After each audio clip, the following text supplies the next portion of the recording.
જય શ્રી કૃષ્ણ। મારું નામ સુનિતા છે। હું ખૂબ જ સુંદર છોકરી હતી। મારી સુંદરતાને જોઈને જ મારા સાસુ મને લઈ ગયા હતા। તેમનો એક જ દીકરો હતો, બીજી 6 દીકરીઓ હતી, જેમાંથી ફક્ત 2 દીકરીઓના લગ્ન કર્યા હતા। હું આવા ઘરમાં બિલકુલ જવા માંગતી નહોતી, જે ઘરમાં મારી પહેલા જ નણંદો હોય, પરંતુ બીજો કોઈ રસ્તો નહોતો, કારણ કે મારા પપ્પાએ મારા થનાર સસરા સાથે બિઝનેસ શરૂ કરવો હતો અને એમાં એને ઘણી જ નુકસાની થઈ ગઈ હતી। હવે તે અથવા તો એકબીજાની સાથે સંબંધ બનાવી લે, નહીતર ખૂબ જ મોટી દુશ્મની થઈ જાત। અમે લોકો ભારે મુશ્કેલીમાં મુકાઈ ગયા। મારા પપ્પાએ કહ્યું કે તારે મારો જીવ બચાવવો હોય તો મારી પ્યારી દીકરી, તું તેના દીકરા સાથે લગ્ન કરી લે, આપણે સંબંધી બની જશું તો પૈસાની માંગણી નહીં કરે, અન્યથા આપણને ભારે નુકસાનીનો સામનો કરવો પડશે, અદાલત સુધી પણ લઈ જઈ શકે તેમ છે, કે એવા ઘરમાં મારી શું ઇજ્જત હશે? તો મારા પપ્પાએ કહ્યું, મહિલાઓની એમ પણ સાસરીમાં ઇજ્જત હોતી નથી, તો પોતાના પતિ ઉપર કાબુ મેળવીને તેમણે પોતાની મીઠી મીઠી વાતોમાં ફસાવી લેજે અને તે પછી ઘરમાંથી જુદી થઈ જજે। જોકે આટલું સહન નહોતું, કારણ કે તે એકનો એક પુત્ર હતો, એનું નામ આશીષ હતું, અને મારા પપ્પા પોતાનો જીવ બચાવવા મારા લગ્ન કરી દીધા। અમે લોકો તો શહેરમાં રહેતા હતા, પરંતુ તો લોકો ગામડામાં રહેતા। જ્યારે મારા લગ્ન થયા ત્યારે લગ્નના દિવસે જ મારા સાસુ બસ એવું જ કહી રહ્યા હતા કે મારે તો જલ્દી જ પૌત્ર પૌત્રીઓનો ચહેરો જોવો છે, ઘરમાં રોનક રહેશે તો સારું લાગશે। અસલમાં તેમને બાળકો ખૂબ જ પસંદ હતા। જેવું મેં વિચાર્યું હતું તેવું જ તે ઘરમાં હતું અને થતું હતું। મારી સાથે કોઈ ખરાબ વર્તન કરવામાં નહોતું આવતું, બસ એવું જ થઈ રહ્યું હતું જે વહુની સાથે થાય છે। પહેલા દિવસથી જ બાળકની વાત શરૂ થઈ ગઈ હતી। લગ્ન થઈ ગયા તો જલ્દી જ બાળક પેદા થવું જોઈએ, પરંતુ જ્યારે પહેલો મહિનો વીતી ગયો તો મારા સાસુએ ત્યારથી જ અજીબ મોઢું બનાવી દીધું ને આશ્ચર્યમાં પડી ગઈ, કારણ કે તે રાતનો સમયે મારા પતિને કહી રહ્યા હતા, કાલે તેને ડોક્ટર પાસે લઈ જા, તેને ગર્ભ કેમ નથી રહેતો? મારા લગ્નને 1 જ મહિનો થયો હતો। આખરે આ કેવા લોકો છે? શું મને ફક્ત બાળકો પેદા કરવા માટે લાવ્યા છે? મેં મારા પતિને કહ્યું તો તેમણે કહ્યું, જે મમ્મી કહેશે તે જ કરવું પડશે, તારે વધારે પડતું બોલવાની જરૂર નથી। હું ખૂબ જ પરેશાન રહેતી। મારા લગ્નના 6 મહિના વીતી ગયા હતા, પરંતુ હજી સુધી મને કોઈ પણ પ્રકારનું ગર્ભ રહ્યો નહોતો। 1 મહિનામાં મારા સાસુ મારું માથું ખાઈ ગયા હતા। એવું લાગતું હતું કે 1 મહિનો નહીં પણ 7 વર્ષ થઈ ગયા હોય। જ્યારે મને ડૉક્ટર પાસે લઈ ગયા ત્યારે ડૉક્ટરે કહ્યું કે 1 વર્ષ સુધી જો ગર્ભ ના રહે ત્યાર પછી સમસ્યાનું સમાધાન કરીએ છીએ। હજુ તો 7-8 મહિના થયા છે, આમાં તો કોઈ એવી વાત નથી। મારા સાસુએ કહ્યું, આ માં બની શકશે કે નહીં, તમે મને તપાસ કરીને જણાવો। ડૉક્ટરે મને સારી રીતે તપાસ કરીને જોયું અને તેણે કહ્યું, હા, માં બની શકે છે, તમે પરેશાન ના થાઓ। જો કે તેણે મારું ચેકઅપ પણ ન કર્યું હતું, બસ મને એક જ રૂમમાં લઈ ગયા અને તેણે મને કહ્યું કે તારા સાસુનો ખૂબ જ વધારે ફાલતુ સ્ત્રી લાગે છે, તેમને એવું જ કહી દઉં કે બધું બરાબર છે। મેં કહ્યું, શું બધું બરાબર નથી? તો તેમણે કહ્યું કે થોડી સમસ્યા છે, પરંતુ સમય સાથે બધું સારું થઈ જશે। જો મેં તેમને જણાવી દીધું તો તારું ઘર બરબાદ થઈ જશે। મેં કહ્યું કે તો પછી તમે તો ખૂબ જ સારા ઇન્સાન છો। તેણે કહ્યું કે આવા કેસ હું રોજ હેન્ડલ કરું છું, એટલા માટે મને ખબર છે કે કયા સમયે શું બોલવાનું છે। ડૉક્ટર ખૂબ જ સારી હતી। મેં કહ્યું કે જો મારે ત્યાં બાળક ના થાય તો હું તમારી પાસે જ આવીશ। તેમણે કહ્યું, ઠીક છે, હું આજ દવાખાને મળીશ, જો હું ક્યારેય ના હોય તો મને જલ્દી ફોન કરીને બોલાવી લેજો। તે ડૉક્ટરનું નામ મીના હતું। મને તો તે ખૂબ જ સારી લાગી હતી, પરંતુ મારે ત્યાં કોઈ ખુશ ખબર નહોતી।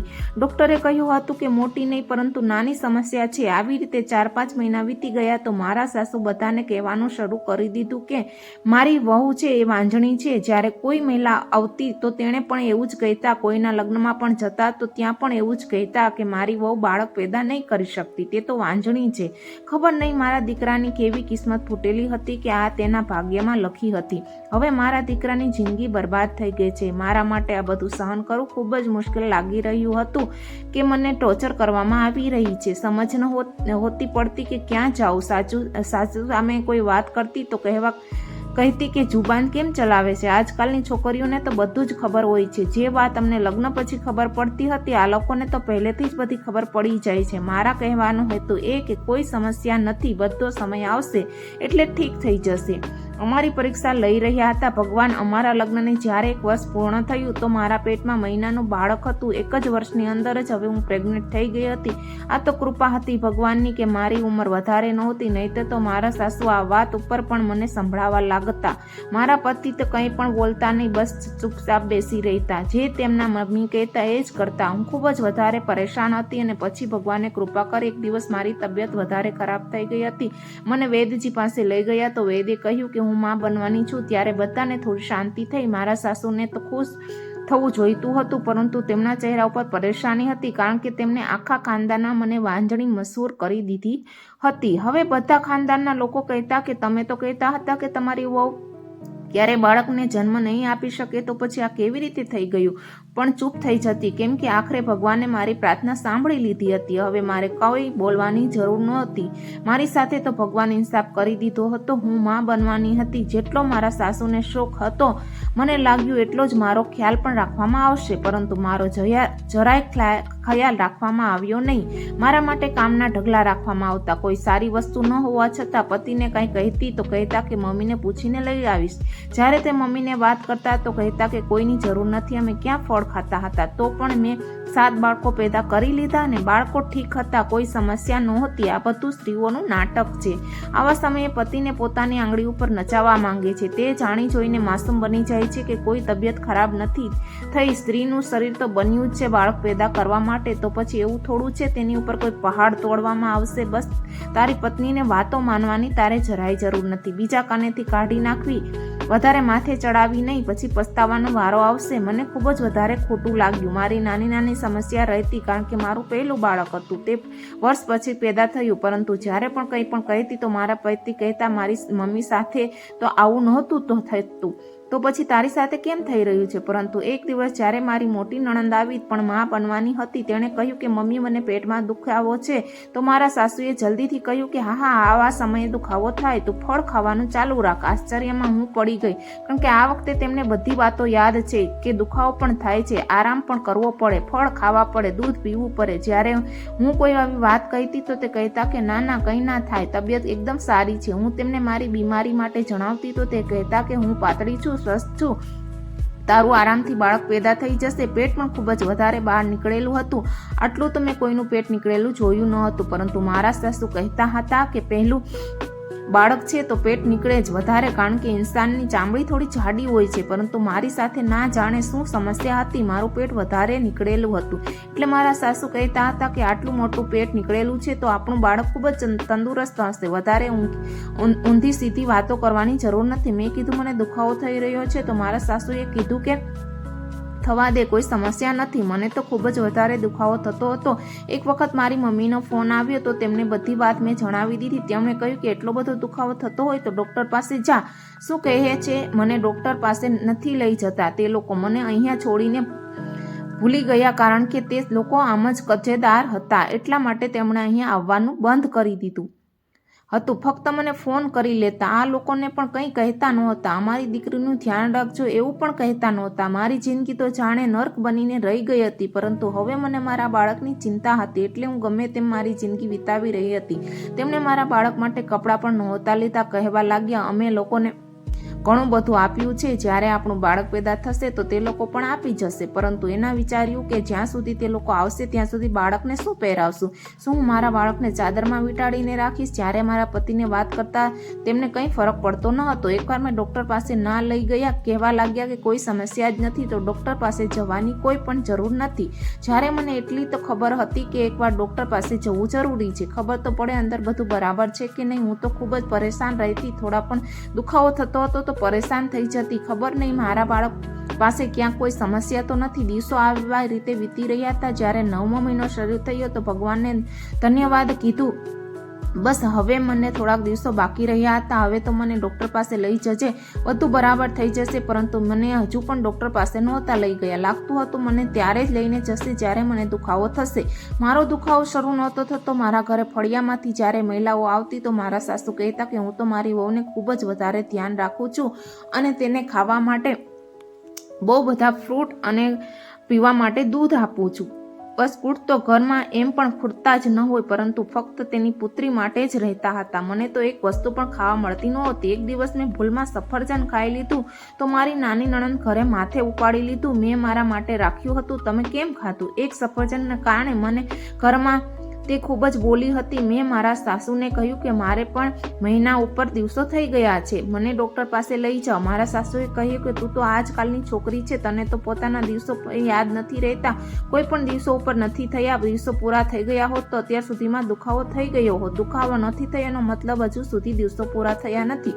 મેં કહ્યું એમ તો મને ખૂબ જ દુખાવો થઈ રહ્યો છે. બાજુના કમરામાં તેમણે કહ્યું કે ના, હજુ તારો ટાઈમ જ નથી આવ્યો.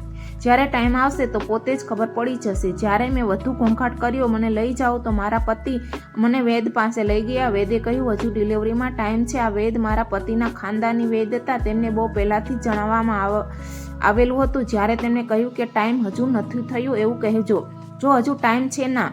જાણે તને કઈ વાતની આટલી જલ્દી છે? પહેલાં માં જોઈને અમે જે ચાહે છે કે બસ બાળક જલ્દી પેદા થઈ જાય, પોતાનો જીવ છોડાવી લે. આખરે આ કેવો બેવકૂફ જેવી વાતો હતી. હવે બાળક પેદા કરવાથી મારો જીવ છૂટી જતો શું? તે બાળકને સાચવવું ના પડત? તે લોકોને તો કંઈક નહોતી કરવું. આ લોકો મને બધી રીતે ટોર્ચર કરી રહ્યા હતા. સમાજમાં આવતું નહોતું કે શું કરું. મારું પેટ વધારે ફૂલતું જતું હતું. એક વખત હું ધાબા ઉપર જતી હતી, કારણ કે મારું દિલ ખૂબ ગભરાયું હતું. ત્યારે સામેવાળી પડોશીએ મને જોઈ લીધું. એમ તો મારા સાસુને ઓળખાતા હતા, પરંતુ મને હંમેશા દયાભરી નજરેથી જોતા રહેતા. તેણે મને દૂરથી ઇશારો કર્યો. જ્યારે હું થોડીક નજીક ગઈ તો તેણે મને કહ્યું કે આ તમે પોતાનો શું હાલ બનાવી રાખ્યો છે? મેં કહ્યું કે મારી પ્રેગ્નન્સીનો હવે 13મો મહિનો શરૂ થશે. તેને કાન ઉપર હાથ લગાવી દીધો. તેને કહ્યું કેવી વાત કરે છે? ભગવાન તારી ઉપર પોતાની કૃપા બનાવી રાખી છે. સારું છે કે હજુ સુધી ઠીક છે. જલ્દી ડૉક્ટર પાસે જા. આટલું મોડું કરી દીધું. આ ખોટી વાત છે. તારા ઘરના લોકો તો કોઈ પરવા નથી. મેં કહ્યું તો જાણે જ છે કે તેમને લોકોને. તેણે કહ્યું હા, હું આ લોકોને સારી રીતે જાણું છું, પરંતુ તું તો હવે છે માં છે, તો તારે તારું ધ્યાન અને તારા સંતાનની સામે લડવાનું છે, અને તારે અત્યારથી તારા સંતાન માટે લડવું જોઈએ. તું શું કરે છે? કોઈ પણ રીતે ડૉક્ટર પાસે જા. દુખાવો નથી થતો, તારું ઓપરેશન કરી દેશે. એવું ના થયું, બહુ મોડું થઈ ગયું. તે ખૂબ જ પરેશાન થઈ ગઈ અને મારી ખૂબ જ ખરાબ હાલત હતી. એક પણ માટે પણ હું બેસી નહોતી શકતી. પતિ સાથે વાત કરી તો તે કહેતા વૈદ પાસે લઈ જઈશ. મેં કહ્યું મારે તો ડૉક્ટર પાસે જવું છે, પણ હવે પ્રસવ પીડા શરૂ થઈ ગઈ હતી. ઓપરેશન કરવું પડશે. તેમણે કહ્યું પાગલ તો નથી થઈ ગઈ ને? ઓપરેશનમાં કેટલા પૈસા થાય છે? કહ્યું તમને ઓપરેશનનો ખર્ચ નહીં પડી છે? આખરે તમારું પણ બાળક છે. શું તમને આની પરવા નથી? મને સમજમાં આવી ગયું હતું કે તે લોકોને કોઈ પરવા નહોતી. કદાચ મને જાણી જોઈને તે હોતા ન લઈ જતા માંગતા હતા. હું મરી જાઉં તો પણ સારું, અને હોસ્પિટલમાં નહીં જાઉં તો ખર્ચ વધી જશે અને હું બચી જઈશ. આ લોકો હદથી વધારે કંજૂસ હતા. પડોશીએ સાચું કીધું. હવે હું માં બની ગઈ હતી. મારે અત્યારે મારા સંતાન માટે લડવાનું હતું. મારી પાસે બાળકના કપડાં નહોતા. તેમણે મને પૈસા આપ્યા કે બજારમાં જવા દીધી ન હતી જ. મારા દુપટ્ટામાંથી થોડા મારા બાળકો માટે કપડાં બનાવ્યા હતા. મેં એક બેગમાં નાખ્યા. તે સિવાય બીજું કંઈ પણ હું સાથે ન લઈ ગઈ અને પછી છુપાઈને દવાખાને નીકળી. ખબર પડી થોડી વાર પછી ખબર પડી જશે હું ઘરમાં નથી તો આ લોકો બૂમ પાડવા માંડશે કે હું ક્યાં જાઉં છું. જ્યારે તેને ખબર પડશે કે હું કહ્યા વગર જ જતી રહી છું, ફોન પણ બંધ છે, તો કહેશે ક્યાંક ઘરેથી ભાગી ગઈ. ઊંધી સીધી વાતો કરશે. જો આ ખબર પડી ગઈ કે હું દવાખાને ગઈ છું તો પણ ઠપકો પડશે. મારા પતિ મારા પર ગુસ્સે થશે, પરંતુ હવે કોઈની પરવા કર્યા સિવાય મારા બાળકને હું દવાખાને પહોંચી ગઈ. ડૉક્ટર મને જલ્દીથી મળી ગઈ. મેં તેમને જણાવ્યું કે મને આ સમસ્યા છે અને તેમણે મારું મશીનથી ચેકઅપ કર્યું. જ્યારે તેમણે મારા પેટ પર મશીન રાખીને સાંભળ્યું તો તેમની આંખો ફાટીને પોળી થઈ ગઈ. મને એવી રીતે જોઈ જેમ કોઈ અજીબ વાત થઈ ગઈ હોય. તેમને આજ સુધી ના સાંભળ્યું હોય કે આ ના જોયું હોય. તેમને સીચો પાડીને બીજા ડૉક્ટરને, નર્સને બધાને બોલાવ્યા. શરૂ કરી દીધું. એ લોકો ખૂબ જ વધારે પરેશાન થઈ ગયા હતા. મેં કહ્યું ડૉક્ટર શું થયું છે? શું વાત છે? જણાવો તો ખરા. ડૉક્ટરે કહ્યું હમણાં જ જણાવીએ છીએ. તેમણે બીજી ડૉક્ટરના કાનમાં એવી વાત કરી તેની આંખો પણ ફાટી ગઈ. આશ્ચર્યમાં પડી ગઈ. તેમણે ખૂબ જ પ્રેમથી મારા ખભા પર હાથ રાખ્યો. કહ્યું કે અમારી સાથે ચાલો. મેં કહ્યું મને ક્યાં લઈ જાઓ છો? મારું બાળક તો ઠીક છે, જણાવો તો ખરા શું વાત છે? તેમણે કહ્યું કે બધું જ બરાબર થઈ જશે, તારે ગભરાવાની જરૂર નથી. હું ખૂબ જ વધારે ગભરાઈ ગઈ હતી. તેમણે કહ્યું કે તારી ફેમિલીને બોલાવીને કહ્યું કે નહીં આવે, હું તેમનાથી છુપાઈને આવી છું. તેમણે કહ્યું તો પછી તારા માતા પિતાને બોલાવ. મેં મારી મમ્મીને ફોન કરી દીધો અને કહ્યું કે કોઈને જણાવ્યા વગર દવાખાને આવી જા. મને ડૉક્ટર ફક્ત એટલું જણાવ્યું હતું કે ઓપરેશન કરવું પડશે. આટલું તો મને પહેલેથી જ ખબર હતી, કારણ કે ટાઈમ ખૂબ વધારે વધી ગયો હતો. હું વારંવાર પૂછી રહી હતી બધું બરાબર નહીં, તો તે જણાવતા જ ન હતા. તેમણે ફક્ત એટલું જ કહ્યું, બસ ઓપરેશન થશે. ઓપરેશન કર્યું. ઓપરેશનમાં ખૂબ જ વધારે સમય લાગી ગયો. મારી કાકીની દીકરીનું પણ ઓપરેશન થયું હતું. તેને કીધું હતું કે ઓપરેશનમાં અડધો કલાકથી વધારે સમય નહીં થાય, પરંતુ મારા ઓપરેશનમાં 3 કલાકથી વધારે સમય વીતી ગયો હતો. બધા ડોક્ટરો અજીબ હાલતમાં હતા. એમ તો એક ડોક્ટર ઓપરેશન કરતા હોય છે, પરંતુ અહીં 4-5 ડોક્ટરો એક સાથે ધીમા અવાજે વાતો કરી રહ્યા હતા. મારું જરૂરતથી વધારે ધ્યાન રાખી રહ્યા હતા. મને યાદ નથી કે તે પછી શું થયું અને ઓપરેશન થિયેટરમાંથી બહાર લઈ જઈ રહ્યા હતા. કદાચ તે લોકોએ મને ઊંઘનું ઇન્જેક્શન આપી દીધું હતું, અને જ્યારે હું ભાનમાં આવી અને મારી આંખો ખોલી તો હું રૂમમાં હતી. મારી માં મારી બાજુ પર બેઠી હતી. પિતા માથું પકડીને બેઠા હતા. ના મારા પતિ ત્યાં હતા કે ના સાસુ હતા. મારું બાળક તો ઠીક છે ને? હું ખરાબ રીતે ગભરાઈ ગઈ અને ઊભી થઈ બેસી ગઈ. તે લોકોને કહ્યું ઓપરેશન થયું છે, બધું બરાબર છે. મેં કહ્યું બાળક ક્યાં છે? મારું બાળક મારા રૂમમાં હોવું જોઈએ. તો તેણે કહ્યું કે ઘોડિયું ખાલી પડ્યું હતું. ક્યાં છે મારું બાળક? હું ખૂબ જ વધારે પરેશાન હતી. મને લાગ્યું કે મારું બાળક આ દુનિયામાંથી જતું રહ્યું, કારણ કે મેં દવાખાનામાં આવવાનું ખૂબ જ મોડું કરી દીધું. મારા માતા પિતા ખૂબ પરેશાન હતા, પરંતુ અસલમાં એ વાત નહોતી. ડૉક્ટરે અહીંયા આવી રીતે તેણે મને જણાવ્યું શું થયું હતું, અને તે પછી તેણે પણ મને જણાવ્યું. તે મારા માટે ખુશખબરીથી વધારે પરેશાનવાળી વાત હતી. મારા પગ નીચેથી જમીન સરકી ગઈ, કારણ કે જે હાલતમાં હું પડવાની હતી તેના માટે હું તૈયાર નહોતી, અને હું ખૂબ જ એકલી થવાની હતી. પરંતુ જ્યારે ડૉક્ટર અંદર આવી તો તે એકલી નહોતી. તેની સાથે દવાખાનાનો માલિક આવ્યા હતા, જે દેખાવમાં ખૂબ જ વધારે શરીફ અને સારા માણસ લાગી રહ્યા હતા. મારી પિતાની ઉંમરના હતા. તેણે સફેદ કપડાં પહેર્યા હતા. ડૉક્ટર જ્યારે મારો ચેકઅપ કરવા અને પૂછવા લાગ્યા તો તે ઠીક છે ને? દુખાવો તો નથી થતો ને? મેં કહ્યું મારું બાળક ક્યાં છે? તો બોલ બાળક ક્યાં છે? હું વારંવાર એક જ સવાલ કરી રહી હતી. તે લોકો મારા સવાલનો જવાબ નહોતો આપી રહ્યા. પછી તે લોકોએ મારી તારીફ કરી. તેમણે કહ્યું કે અમારા દવાખાનાના માલિક છે અને તેમના કારણે આ દવાખાનું ચાલુ છે. દવાખાનામાં અમુક વસ્તુ ખૂબ જ મોંઘી હોય છે, પરંતુ ગરીબો માટે મફત છે. અમે તેમને દાન કરી દઈએ છીએ, કારણ કે દવાખાનાનો માલિક ખૂબ જ સારા માણસ છે. મારું દિલ ખૂબ જ વધારે ગભરાઈ રહ્યું. મારું મન થતું હતું કે હું બૂમ પાડીને કહું કે આખરું મારું બાળક છે ક્યાં? તેમણે કહ્યું કે તમારા કારણે અમારા દવાખાનામાં એક ઘટના બની છે જે આજ સુધી ક્યારેય નથી બની. અમારું દવાખાનું ખૂબ જ મશહૂર થઈ જશે. થોડીવાર પછી અમે મીડિયાવાળાને બોલાવી લઈશું. કદાચ તમારું ઇન્ટરવ્યૂ પણ લેશે. જો તમારી પરવાનગી હશે તો.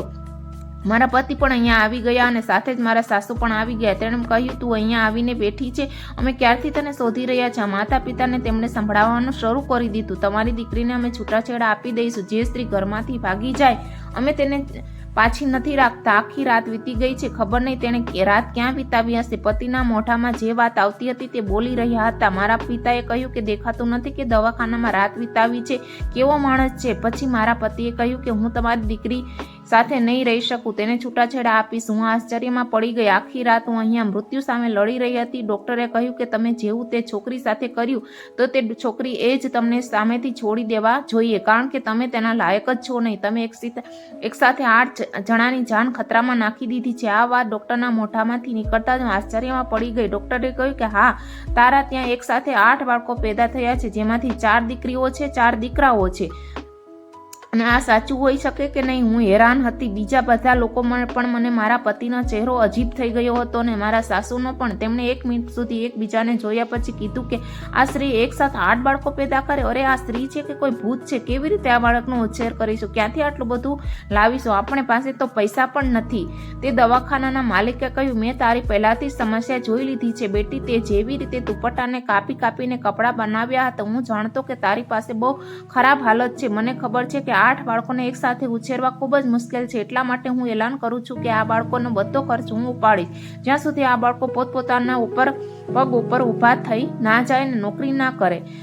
તેમનું સ્વાસ્થ્ય, ભણતર, ખાવા પીવાનો, દૂધ, બધાનો ખર્ચો મારી જિમ્મેદારી છે. જ્યારે તે આદમીએ આવું કહ્યું તો મારા પતિ સાસુ જલ્દીથી એકબીજા સામે જોઈ ફરીથી આંખોમાં વાત કરવા લાગ્યા. અને મારા પતિએ કહ્યું કે મને માફ કરી દે, હું પરેશાન થઈ ગયો હતો. જો વાત પણ તો એવી જ છે ને, ચાલ ઘરે જઈએ. ભગવાનને આપણને ઘણું આપ્યું છે, બાળકો આપ્યા છે. મારા પતિએ આ વાત કહી તો મેં તેમને હાથ હટાવી લીધો ને કહ્યું કે કોઈ જરૂર નથી મારી પાસે આવવાની. હમણાં તમે મને છૂટાછેડા આપવાના હતા, કારણ કે તમને લાગતું હતું કે આ રાત ક્યાંક બીજે વિતાવી છે. બાળકોનો ખર્ચો ઉઠાવવા નહોતા માંગતા. હવે જ્યારે તમને ખબર પડી કે ખર્ચો બીજો ઉઠાવવાનો છે તો તમને કોઈ સમસ્યા નથી. મારા માતા પિતાએ કહ્યું કે મારે આ આદમી સાથે બિલકુલ નથી રહેવું. પછી હું ત્યાંથી મારા ઘરે જતી રહી. મારા પતિએ પોતાની ભૂલનો અહેસાસ થઈ ગયો. તે વારાઘડીએ મારા ઘરે આવતા. મારા માતા પિતાએ તેની સાથે શરત મૂકી હતી કે જો પત્ની અને બાળકોને લઈ જવા તો અલગ રહેવું પડશે. મારા પતિએ કહ્યું હું આવું નથી કરી શકતો. તો મારા માતા પિતાએ કહ્યું તો પછી અમારી દીકરીને છોડી દે, તારા માટે સળગતા રહેશે. હું તારા માતા પિતા સાથે જ રહેજે. તેમણે તારી પત્ની અને બાળકને જાણી જોઈને ખતરામાં નાખ્યા છે, તારા કાન ભંભેર્યા છે. ટાઈમ ઉપર અમારી દીકરીને ડોક્ટર પાસે ન લઈ ગયા હોત તો આ બધા બાળકો મરી ગયા, અમારી દીકરી પણ મરી ગઈ હોત. મારા પતિને હવે અહેસાસ થઈ ગયો કે તેમનો ફેમિલીમાં હું છું અને મારા બાળકો તેમના જ છે. તેમણે તેમની મા પાસે માફી માંગી કહ્યું કે હું મારી પત્ની પાસે રહીશ. મારા બાળકોનો ખર્ચો દવાખાનાનો માલિક ઉઠાવી રહ્યો, કારણ કે આ બધું અમારા માટે શક્ય નહોતું. પરંતુ તેણે મારા પતિને હવે સારી એવી જોબ આપી દીધી, જેનાથી બાકીનો ખર્ચો ખૂબ સારી રીતે થઈ રહ્યો હતો. મારા પતિની જે ફરજ હતી પોતાના ઘરના લોકો પ્રત્યે તે મોકલાવી દેતા હતા અને બહેનો માટે કપડાં ખાવાનું ભરી આવતા.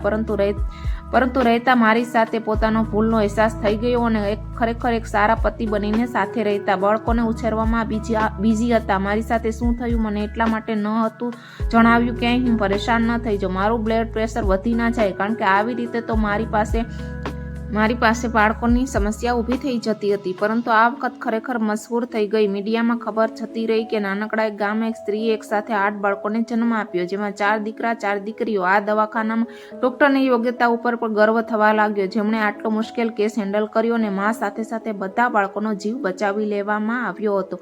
હું ચાહતી હતી, હું આજ સુધી સમજી ના શકી. પહેલા તેમને બાળકોની ઈચ્છા હતી, પરંતુ પછી બાળકોથી નફરત થઈ ગઈ. કદાચ એવું વિચારતા હતા કે જો કોઈ બાળક થઈ જશે તો તેમનો પુત્ર તેમને ભૂલી જશે. મારા બાળકોનો ખોરાક, ઉછેરની વ્યવસ્થા ભગવાન તેને બધું સુખ આપે. ભગવાન જેને નીચે મોકલે છે તેના માટે વ્યવસ્થા પણ કરી આપે છે. નકર 8 બાળકોનો ઉછેર અમારા માટે ખૂબ જ અઘરો હતો. તો એક વ્યક્તિએ બધી જવાબદારી લઈ લીધી. મારા બાળકો સારી રીતે ભણી રહ્યા હતા અને સારી વસ્તુઓ ભોગવી રહ્યા હતા. ભગવાનને આ એક અમારા પર ખૂબ જ મહેરબાની કરી છે. ભગવાન એને સારું કરે અને સારી રીતે અમારું કામ ચાલતું હતું. ધન્યવાદ. જો વાર્તા ગમી હોય તો વિડીયોને શેર કરજો અને વિડીયોને લાઈક કરી દેજો અને નવા હોય તો ચેનલને સબસ્ક્રાઈબ કરી દેજો.